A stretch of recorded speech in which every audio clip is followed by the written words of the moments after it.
This video is brought to you by Ustadhi Academy, and in this video we're going to be speaking about the part 3 of Ali ibn Abi Talib's life.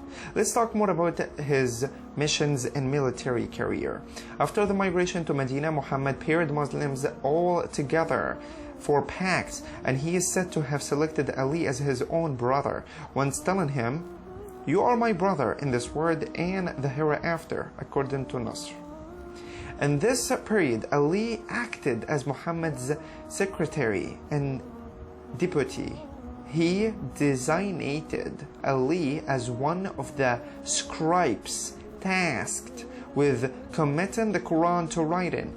In 628, Ali wrote down the terms of the Treaty of Al-Hudaybiyah, the peace treaty between Muhammad and Quraysh. In 630, however, following the revelation of the Surah Al-Tawbah, Muhammad sent Abu Bakr to Mecca to give to them, or to give to the disbelievers, but then dispatched Ali to take over his responsibility after the intervention of Jibreel, according to Shia and some Sunni accounts. In 600, something else happened. Ali was sent to Yemen to spread the teachings of the religion of Islam.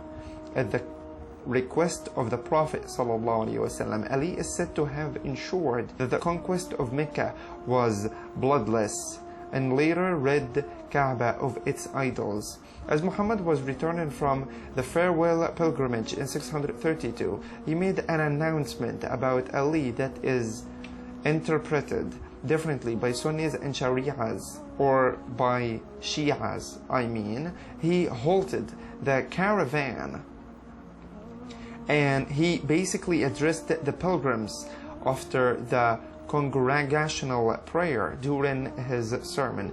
Taking Ali by the hand, Muhammad asked his followers whether he was not closer to the believers than they were to themselves.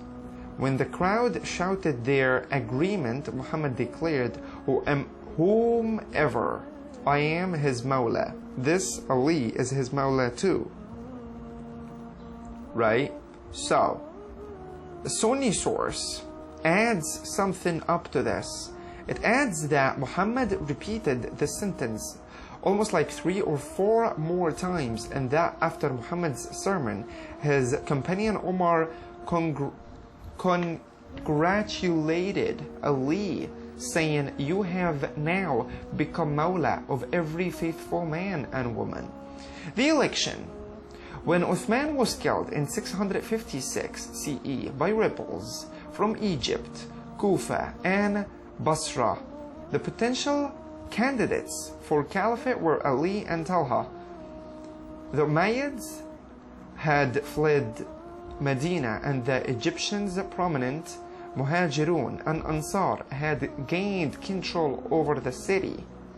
They gained control of the city among the Egyptians. Talha enjoyed some of the support. However, the Basrayans people and Kufiyas people who had heeded Ali's opposition to the use of violence, and most of the Ansar openly supported Ali's caliphate at that point, and finally got the upper hand. In particular, Malik al-Ashtar, the leader of the Kufis, seems to have played a key role in facilitating the caliphate of Ali, according to Bonawala, before the assassination of Uthman ibn Affan.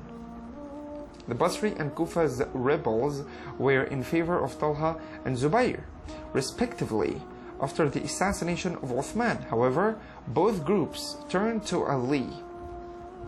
The caliphate was offered to Ali, and he accepted the position after a few days. According to Madalong, many of Muhammad's companions expressed the wish to pledge allegiance to him after the assassination of Uthman. At first, he declined.